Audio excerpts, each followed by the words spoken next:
De vous à nous vous est présenté par Créoline, la mode en couleur créole.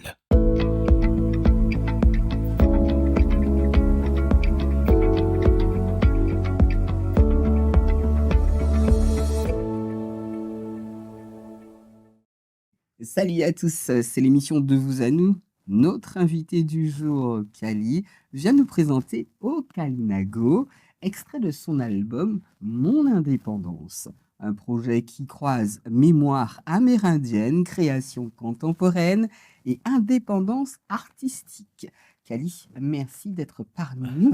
Comment tu vas? C'est un plaisir d'être là. Merci de m'avoir invité, en tout cas. Ça en fait réellement. Moi, là, mon plein Adam Baila, là, dans le feu de l'action, il est presque fini. Moi, j'ai été encore. Alors, quand tu parles du feu de l'action, je suis curieuse. Qui sont au café exactement? Eh bien, on termine les prises de son de l'album. Là, on en est aux quelques voix qu'il y a à faire, 2 ou 3 banjos qui m'endaient. Et puis, voilà, on est presque au bout. Hein. Et ça fait quoi d'être presque au bout? Eh bien, ça fait qu'il y a encore du boulot. Parce que quand tu arrives au bout, il faut tout préparer pour emmener pour le mix. Donc, je vais partir mixer l'album en France avec un ami que j'aime beaucoup travailler avec lui, il s'appelle Pissman. Et puis, on va travailler ça pendant une vingtaine de jours. Puis après, c'est la fabrication, le mastering, d'abord le mastering, la fabrication. Et puis, je reviendrai début février avec quelques disques que j'ai faits. Bien, on t'attend avec beaucoup d'impatience. Pourquoi avoir choisi de mettre en lumière les Kalinago à travers ce titre? Ben, j'ai pas choisi seulement de mettre les Kalinago à travers ce titre-là, c'est choisi de mettre un esprit d'indépendance, justement, une certaine vie plus naturelle, moins speed, plus... Bon, c'est un peu utopique, mais si tu veux, on a tous envie, quelquefois, au fond de nous, d'être dans une rivière, de pas bouger, de rien faire, de ne pas bouger, et de vivre, quoi. Pas de se courir toute la journée sur un portable, derrière une voiture, derrière un rendez-vous, derrière l'argent pour payer de phase. Bon. Et donc, tout l'album va parler un peu de ces choses-là. Il y a aussi un hommage aux Indiens d'Inde qui sont venus ici, qui ont travaillé ici, qui ont fondé avec nous notre société. Donc, il y a 2 chansons aussi à leur hommage.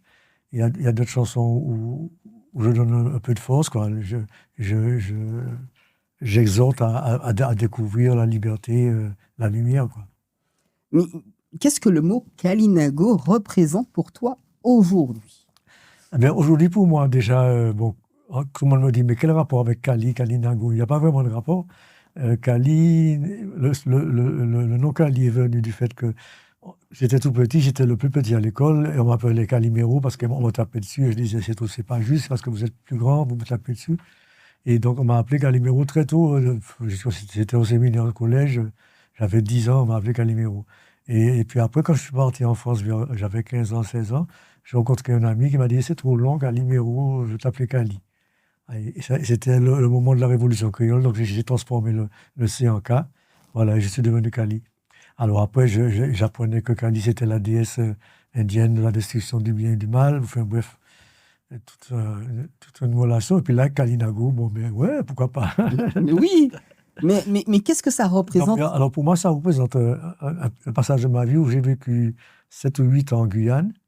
Et j'ai approché toutes les populations qui sont là de très près, autant les Brésiliens que les Bushinengués, mais aussi les Kalinago, parce que j'aime bien leur façon d'être roots, d'être encore plus roots que tout le monde. Que les Bushman osaient? Oui. Ah bon? Ah oui. Ah ouais, vas-y, Non, ils sont bien roots. Hein. Bon, après, c'est pareil, on les a mis dans des réserves, dans des endroits, ils sont loin, mais ça leur permet d'être aussi à l'abri de plein de choses. De ce monde? Voilà, de ce monde. D'accord. Et donc, j'aime bien et aussi leur façon de penser, de fonctionner l'un avec l'autre et tout ça. Et puis, bon, je sais pas, c'est peut-être... Ça fait combien de temps que tu n'es pas parti en Guyane? Ah, ça fait depuis 2017. 2017. Mais ce mot Kalinago, je reviens dessus. Qu'est-ce que ça représente au fond de toi aujourd'hui? Ben, ça représente les peuples primitifs qui étaient là avant nous et qui possédaient la terre et qui savaient comment fonctionner avec. Et pour moi, c'est ça que ça représente. Et puis aussi cette liberté de partir sur une pirogue et de dire, ben, bon, que si c'est pas bon là, on va aller ailleurs là. Et ça, c'est formidable. Liberté Et toute la totale. Caraïbe est peuplée de Kalinago. Bon, il y a eu aussi les Taïnos qui étaient là aussi avant. Il y a eu plein de guerres, tout ça. Puis bon, il y a certainement d'autres guerres qu'on ne connaît pas, mais tous les Amérindiens ils sont partis de l'Orénoque pour descendre toute la côte, qu'est-ce que je voulais dire, la côte panamérienne, tout ça, et puis Mhm. arriver dans les Caraïbes, faire toute la Caraïbe, quoi. Ils sont jusqu'en Dominique, il y en a encore. À quel moment as-tu su que ce titre devait être accompagné d'un clip aussi fort? Un clip que nous allons voir tout à l'heure. Eh bien, bon, d'abord, j'ai vu ce film Apocalypto. C'est un film qui a été réalisé par Mel Gibson Ouais. et qui était vraiment, waouh, les yeux ouverts comme ça pendant tout le film, et qui parlait aussi de la vie de ces Indiens qui étaient bon, dans la forêt. Et après, j'ai fait un reportage sur les Caraïbes, avec le même style d'image un peu artificiel, mais qui donnait vraiment le rêve, quoi, qui appelait au rêve. J'ai dit, voilà, c'est ce que je veux pour ma chanson, je veux un truc comme ça. Je veux même pas qu'on me voit à l'écran, et je veux un truc qui raconte leur vie avec cette chanson, voilà, comme un documentaire. Voilà. D'accord. Et en fait, c'est devenu un documentaire chanté, clippé, quoi. Ok, nous, ce qu'on va faire tout de suite, on va voir un petit extrait, puis on revient juste après.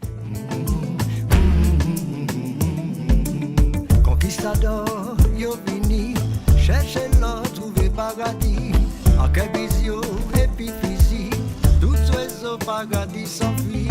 En mi-temps, l'Ambéa, Pagayé, Kaligna, Chiméon, dans le ciel là, liberté à Bokanawa.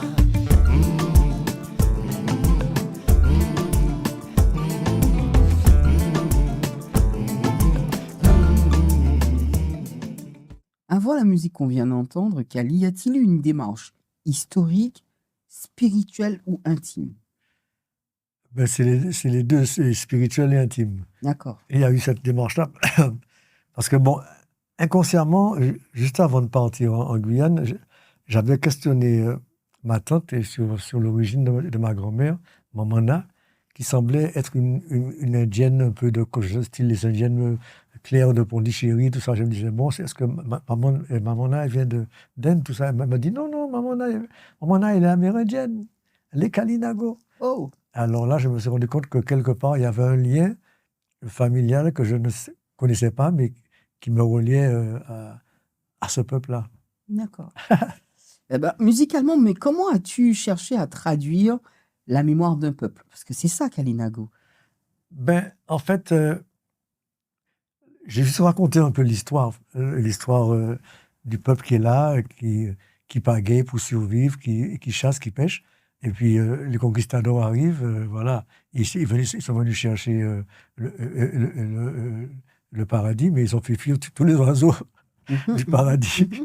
C'est ça, c'est ça. Et donc, du coup, ils se retrouvent avec les gars, ils sont obligés de se battre avec les gars. Et à un moment donné, ils perdent. Et tous leurs corbeilles sont en feu et ils doivent partir sur le Kanawas, qui est une pirogue, pour aller chercher un autre endroit, quoi. C'est d'une tristesse tout de même. Non, mais en même temps, c'est un espoir, parce qu'on s'en fout de ce qui est là, on va chercher un autre endroit pareil, mais ailleurs. D'accord, nous parlons. Alors c'est sûr que peut-être un jour, il n'y en aura plus. Ouais, je vois ce que tu veux dire. Et du style, nous pas mentir, mais puis ça qu'il a, Ouais. puisque nous, ni d'autre côté. Oui, ni d'autres, et puis nous, ça fait, quoi. Oui, Voilà. alors pour rappeler l'histoire du conquistador, c'est quand même celui qui vient, qui ôte des vies, qui. Ouais, comme d'habitude. Voilà, et qui font, qui permet à d'autres de se déplacer, mais pas avec de bonnes intentions. Alors, qu'as-tu voulu absolument éviter dans le traitement de ce sujet? Puisque tu as traité d'un sujet, il y a des choses à dire et il y a des choses à ne pas dire. Qu'as-tu vraiment évité? Non, je ne connais pas assez l'histoire pour pouvoir m'investir plus que ça. Pour moi, j'ai fait une histoire un peu qui survole un peu tout ça. Mais tout en mettant la beauté de ces gens-là, la beauté de leur vie, la beauté des paysages dans lesquels ils vivaient, la beauté des lieux, de la mer, tout ça. C'était juste ça, de donner un peu de vie. Voilà, un peu d'espoir. D'accord. Lors de la réalisation de ce clip fait par Ness. Alors, c'est Ness et Tchéco qui ont fait ça. D'accord. Mais en fait, leur boîte s'appelle Digital School. Oui. Et ils font aussi de l'apprentissage aux jeunes de l'IA. Donc, et on s'est rencontrés mystiquement, mais bon, ils étaient vraiment très emballés. Ils m'ont dit, on a envie de faire le truc. Qu'est-ce que tu veux faire? C'est ça. Je dis, je veux faire ça, ça, ça, ça. J'ai envie de voir des images comme ça, des images comme ça. Est-ce que c'est possible? Ils m'ont dit, oui, c'est tout à fait possible. On se branche dedans et puis on va à fond dedans. Et ils ont travaillé un mois environ, et puis le résultat est On est fabuleux. satisfait? Ah ouais. Absolument. D'accord, c'est bien. Alors bon, et mon fils il me dit, mais papa, t'es pas dans le clip, c'est pas normal. J'ai dit, mais je m'en fous, c'est pas dans le clip, je m'en fous complètement. Je trouve ça très beau. Il me dit, non, il faut que tu sois dans le clip. Alors du coup, je leur ai dit, ils ont mis quelques images de moi. Finalement, ils m'ont transformé en grand sage Ouais, je vois, j'imagine. amérindien avec ma lance, avec ma pierre qui brille, tout ça. Enfin bref, c'est assez marrant. J'ai plus d'abdos et tout ça. Est-ce que ton fils est satisfait maintenant? Ah ouais, là, il est content. Il m'a dit, voilà. D'ailleurs, il a pris l'image du clip, il l'a mise sous son portable. Comme quoi, hein. Avec ce titre, avais-tu davantage envie d'émouvoir ou de faire réfléchir? Bien les deux, en fait, hein, les deux. C'est-à-dire que c'est eux qui ont réalisé l'émotion dans leur clip. Ça, c'est fabuleux, parce que s'il fallait faire tout ça comme Mel Gibson a fait Apocalypto, s'il fallait faire tout ça en vrai, ça coûtait des millions et des gros, hein. millions. Ouais, Voilà. absolument. Donc, et là, on a la possibilité de faire un truc qui est presque vrai. C'est pour ça que je chante pas et que je dis, tu vois, fais pas de paroles, parce que en fait, c'est super difficile à faire dans ces genres d'images, de faire quelqu'un parler avec. Tu sais, on appelle ça le labial. C'est difficile de mettre ça carré. D'être authentique et d'être vrai. Non, et puis dans ces logiciels-là, il y a beaucoup d'argent qui se dépensent. Chaque fois qu'on fait un rendu, il faut payer. Ouais, j'ai bien compris, je sais ce que c'est. J'ai fait la formation avec Digital School. Ah, d'accord. D'accord. Voilà. Selon toi, que dit ce morceau de l'identité antillaise aujourd'hui? Ben, il nous ramène à la réalité. C'est-à-dire que moi, je pense qu'on se bat des fois. Pour nous qui sommes venus en esclavage ici, et on dit, ouais, bon, c'est maintenant qu'on a récupéré notre liberté, c'est à nous. Mais bon, eux, ils étaient là avant. Hein. Ils étaient là avant. Bon, ça ne veut pas dire qu'on n'a pas de droit non plus, mais je veux dire qu'il y a eux aussi qui étaient là. Ils étaient là, ils ont montré un type de vie. Je pense que les Africains, au moment où ils sont arrivés ici, ils étaient dans ce type de vie aussi, assez naturel.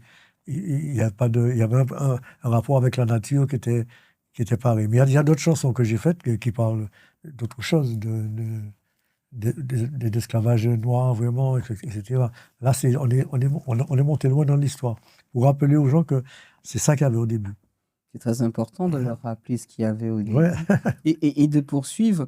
Comment relier justement des origines ancestrales à des esthétiques, on va dire, contemporaines, sans les dénaturer? Parce que c'est pas un travail facile. Ah oui, Alors, c'est pas facile. comment ça s'est... Ben, dans ce genre de travail-là, il faut savoir faire les prompts et dire exactement ce qu'on veut et définir exactement qu'est-ce qu'on veut à l'image.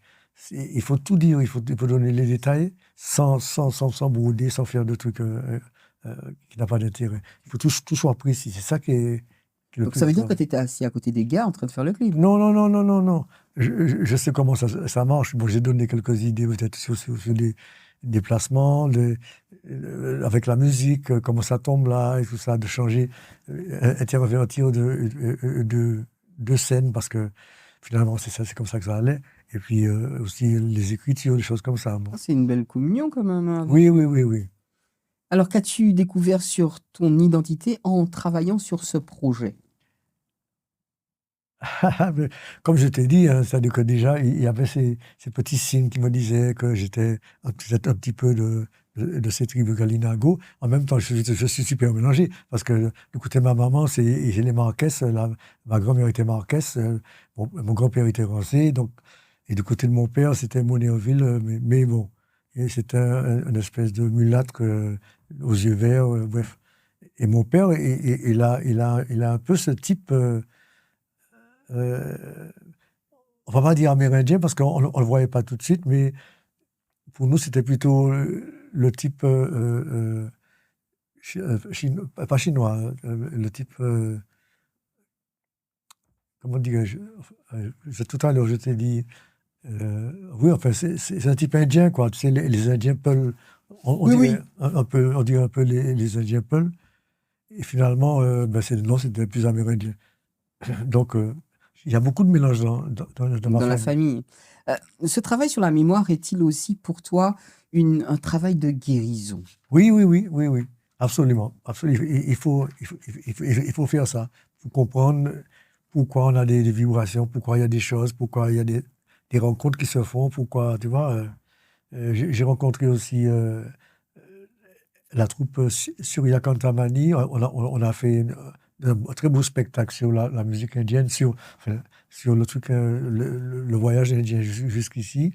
Et là, j'ai composé aussi 2 chansons qui sont dans l'album et qui parlent de ça aussi.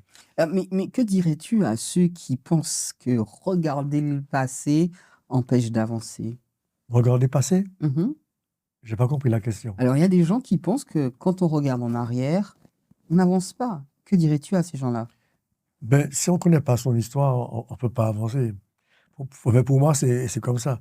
Si on connaît pas son histoire, on peut pas avancer. Et tu vois, de plus en plus, maintenant, on découvre des choses sur notre histoire qu'on ignorait complètement et qu'on découvre maintenant, donc qui change notre regard complet sur tout ce qu'on avait déjà imaginé tu vois, bon, je sais pas, même pour nous, Rasta, il y a des choses qui sont complètement différentes de ce qu'on aurait pensé, tu vois, et puis finalement, on apprend les choses sur les gens, on apprend qu'il est ceci, qu'il est cela, on dit waouh, waouh, waouh, donc on est tombé, tu vois, bon, c'est un peu comme ça, quoi. Es-tu bien d'accord qu'on en apprend tous les jours? Selon toi, que manque-t-il encore à la narration antillaise contemporaine? Je trouve que les jeunes écrivent bien, bien, bien, ils écrivent beaucoup, beaucoup, beaucoup, beaucoup. Ce qui ne se faisait pas avant. Moi, de mon époque, on n'était pas très auteur, on était plutôt musicien, on composait. Ouais. Moi, je ne suis pas très, très, très auteur. Soit les paroles viennent tout de suite, soit je vais écrire avec quelqu'un. Et bon, on écrit vraiment ensemble, mais je ne suis pas auteur, je suis compositeur. Tandis que maintenant, tous les petits jeunes qui font la musique, ils sont plutôt auteurs. Et la composition elle devient un petit support, pas banal, mais un petit support qui n'est pas trop important. Du moment qu'il y a le beat, qu'il y a un groove, et ça leur permet S'exprimer. de s'exprimer. Et là, je vois des textes, je me dis, c'est pas possible. Où c'est qui prennent toutes ces paroles-là? Donc, quand même, ça fait du bien, ça fait du bien. Cet album que tu viens de faire, il s'adresse à qui exactement? La diaspora, au monde? Oui, à tout le monde, à tout le monde. Il y a quelques chansons en français, des chansons en créole, des chansons qui parlent de liberté, des chansons qui parlent d'espoir, des chansons qui parlent de la Martinique, des chansons... C'est un projet culturel et musical en même temps? bon, oui, bien sûr, bien sûr, bien Mmh. sûr. D'accord. Est-ce que ce projet peut, selon toi, ouvrir des portes pour d'autres artistes indépendants? Parce que toi, tu l'es depuis un bon moment. Ben, c'est-à-dire qu'il y a plusieurs choses. Il y a plusieurs choses. Il y a le fait déjà de faire la musique que j'ai envie de faire. Et je fais les chansons qui me plaisent, quoi. Au départ, si je fais des chansons parce que c'est parce qu'elles me plaisent. Donc, comme les chansons me plaisent, elles peuvent rester là 15, 20 ans. Je n'ai pas encore sorti les morceaux. Personne ne connaît les chansons. C'est Ouais. moi seulement qui les connais. Mais un jour, elles vont sortir. Donc, il y a ça. Donc, ça donne, je pense, du courage aux gens pour dire, bon, mais on peut faire... Parce que l'histoire de faire un single tous les 3 mois, là, je ne comprends pas. C'est n'importe quoi. Et ils ont accepté ça. Tout le monde accepte le jeu de YouTube, de TuneCore, de machin. On est obligé de mettre les morceaux sur les plateformes pour rien, et c'est eux qui gagnent les thunes, et nous, on gagne des miettes, de royalties, c'est vraiment des miettes. Et donc, on ne peut pas accepter ça. Avant, on faisait un album, c'était une conception de 12 ou 14 chansons, ou 10 chansons, ou 8 ou 9 chansons, qui avaient un sens, elles ensemble, et qu'on livrait à notre public comme... voilà, voilà le résultat d'un travail de quelques années. Et le public avait soif de suivre les morceaux un derrière l'autre pour suivre le truc, comment ça se passait. Maintenant, c'est une chanson, et puis après, une autre chanson. C'est vrai que beaucoup plus de gens font de la musique, beaucoup plus de gens ont envie d'être chanteurs, d'être toasteurs, d'être rappeurs. Mais aujourd'hui, tu constates quand même que nous sommes dans une société qui ingurgitons sans prendre le temps de savourer. les choses deviennent comme des choses poubelles. On avale, on rejette. Ouais, on scrolle. Ouais. On a un petit peu marre de ça. Ouais. Hein? Ouais. Mais c'est pas que nous sommes des vieux Oui, de la parce que vieille, mais c'est pas ça. C'est que, bon, je prends l'album comme l'album Wait in Vain de Marley, mais... Kaya, l'album Kaya. Quand on écoute tout l'album, il y a une suite des chansons, ça continue, ça nous emmène dans un univers, on a envie de le remettre après. C'est terrible, quoi. Je pense que un artiste, c'est ça, c'est pas un truc qu'on scrolle, on écoute 2 secondes, on passe à l'autre côté, tu vois. On n'a pas le temps, comme tu dis, de savourer le machin, comment pas. Mais en fait, bon. C'est ce monde qui veut ça. Tu comprendras bien. Oui, mais on a accepté. Depuis qu'on a eu depuis qu'on a eu le premier smartphone, on avait déjà l'intelligence artificielle. Donc, il ne faut pas non plus dire, oh là, l'intelligence artificielle, il allait là. Non, vous avez accepté avec le téléphone, c'était comme ça. Je me souviens, j'ai acheté mon téléphone portable parce que je ne pouvais plus joindre mes musiciens chez eux au téléphone fixe. Il fallait toujours avoir un portable. Donc, j'ai dû acheter un portable pour ça. Ouais, je vois ce que tu veux dire. Quel regard portes-tu sur justement la responsabilité de l'artiste aujourd'hui? Bon, là, c'est difficile maintenant parce que il faut vraiment se mouiller pour envoyer une vibration, pour essayer de changer quelque chose. Et à partir du moment où on attaque les grosses maisons comme ça, on peut se retrouver avec des ennuis. Mais bon, non, je me dis que c'est le temps qui est comme ça. On ne peut pas trop le changer. Hein. Mais j'essaie de résister. Je me dis, je fais un album, ok, d'accord, bon, il y aura la forme de CD, on va l'ouvrir, il y aura une clé dedans. Il y aura quand même plus d'informations que ce qui passe sur un support numérique, MP3. C'est marqué le nom de la chanson, MP3. Voilà, donc, et puis après, tu ne sais rien du tout. Bon, donc, du coup, là, quand même, tu as un machin, il y a une photo, tu regardes, il y a les noms des gens, tu peux regarder qui est-ce qui a joué sur quel morceau, sur quel ceci. Je trouve ça intéressant. Mais bon, peut-être que je me trompe. Non, tu as envie de faire quelque chose, donc tu poursuis. C'est ça, avoir la suite dans les idées. Et c'est ce qui nous maintient en vie. Cet album autoproduit est-il aussi une déclaration de liberté? Moi, je l'entends bien parce que, d'après ce que tu viens de me dire à l'instant, tu fais comme bon te semble. Oui, absolument. Mais j'ai toujours fait ça. Enfin bon, en 89, on a été produit par Hibiscus. On a fait un peu ce qu'ils voulaient, parce qu'ils voulaient ce qu'on voulait ensemble, mais enfin, c'était quand même eux qui étaient propriétaires et producteurs de tout ce qu'on faisait. À partir de 94, on a commencé à coproduire avec eux et à faire des licences. En 96, j'ai commencé à coproduire l'album Belle et Boom Bap, tout ça. Je me souviens. Donc, on a perdu beaucoup d'argent chaque fois. Mais à cette époque-là, il y avait des albums, on pouvait encore vendre quelques disques. Maintenant, on ne peut plus vendre de disques. C'est Digicel et Orange qui vendent un abonnement avec une playlist, c'est eux qui la mettent, et on doit suivre la playlist, c'est pas... Bon, voilà. C'est quand même effrayant, c'est un racket, quoi, c'est un racket. Et tous les métiers qui étaient autour de la musique ne travaillent plus.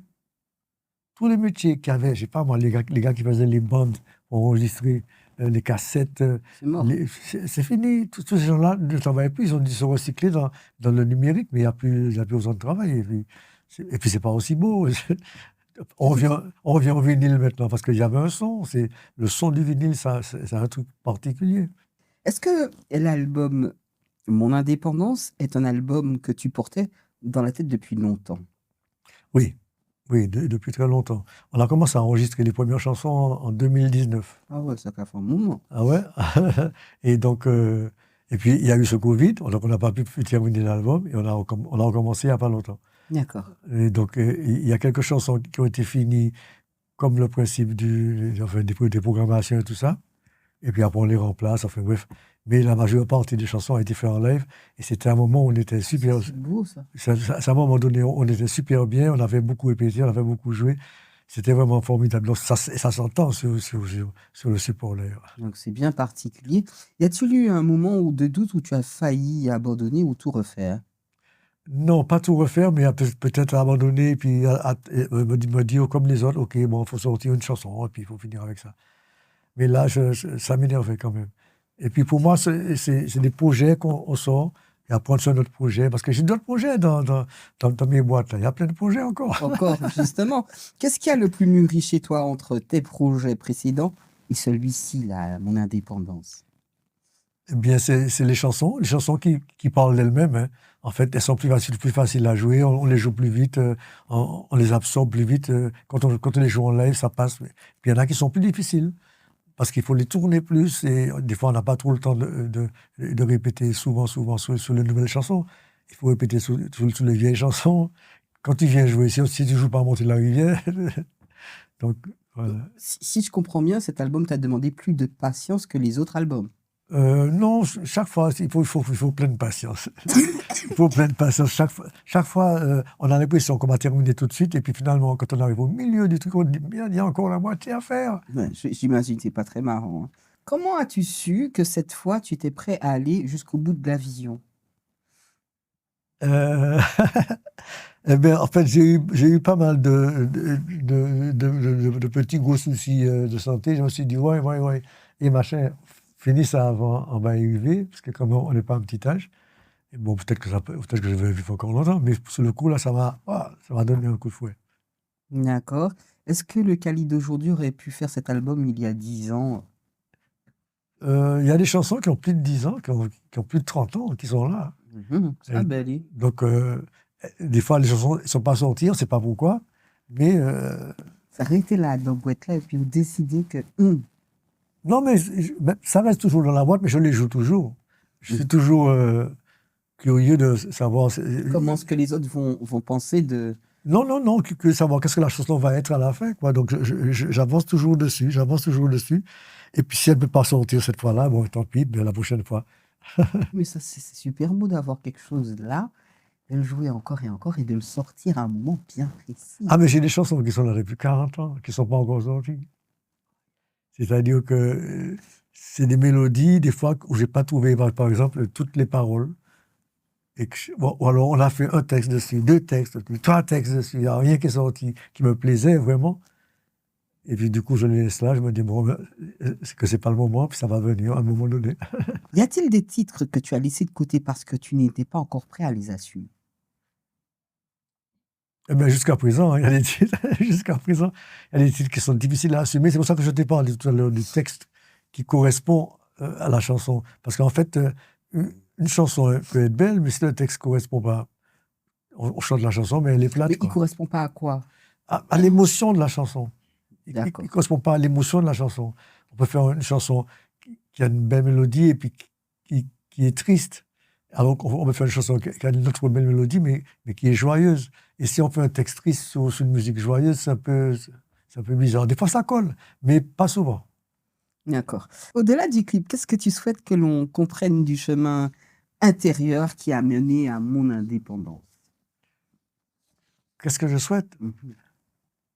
Non, je souhaite que les gens vivent les mêmes expériences que moi avec justement ces mélodies qui ont des paroles dessus qui coïncident, quoi, qui vont bien ensemble. Et du coup, c'est des émotions. C'est un peu comme, je sais pas, on parle de ça pour les orchestres classiques. Des fois, il y a des petits trucs, des petites émotions. Tu vois, c'est seulement la musique avec la chanson qui peut faire sentir ça. Et du coup, je pense que tout le monde peut sentir ça, tout le monde peut ressentir ça. Et c'est ça que le public aime. C'est cette symbiose entre les paroles et la musique. Tu as appelé cet album Mon indépendance. Pourquoi? Ben, pour plusieurs raisons. Parce que déjà, on a fait une chanson qui s'appelle Mon indépendance. Et ensuite, parce que mon indépendance, c'est la mienne. Il n'est pas question de dire aux gens, prenez l'indépendance et voilà, c'est ça qu'il faut faire. Je pense que on doit bien réfléchir avant à prendre son indépendance, soi, par rapport au reste du peuple, voilà, par rapport au reste du monde, de prendre son indépendance à soi. Si on est indépendant nous-mêmes, on pourra demander une indépendance, on pourra prendre l'indépendance. Il n'y aura même pas à demander d'ailleurs. On sera indépendant.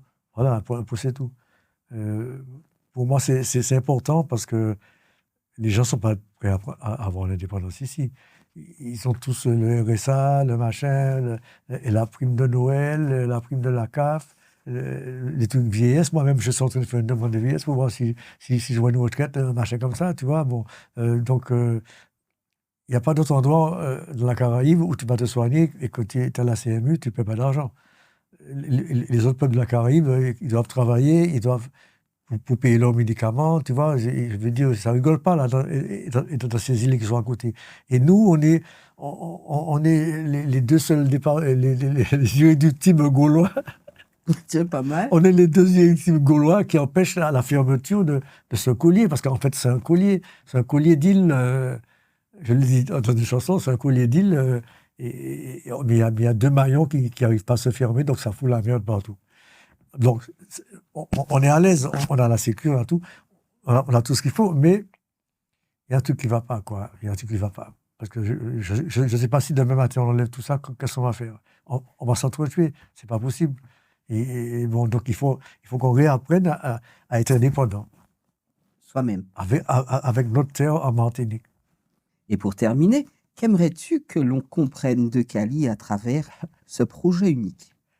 À travers ce projet unique. Alors là, c'est difficile parce qu'il y a plusieurs projets qu'il y a. Ce qu'il y a, c'est que je crois qu'on aboutit à un son. Chaque fois qu'on a voulu faire un album un peu différent, on n'avait pas vraiment le son. Je n'avais pas vraiment compris des choses et c'est maintenant que je commence à comprendre. Donc, je me dis que des fois, il faut prendre du temps, ça prend du temps, ça arrive, puis ça arrive au moment voulu. Alors là, on est prêt à donner le son comme il doit être. En tout cas, merci Cali pour ce partage sincère entre le passé, le présent et la création d'aujourd'hui. On te souhaite une belle route, hein.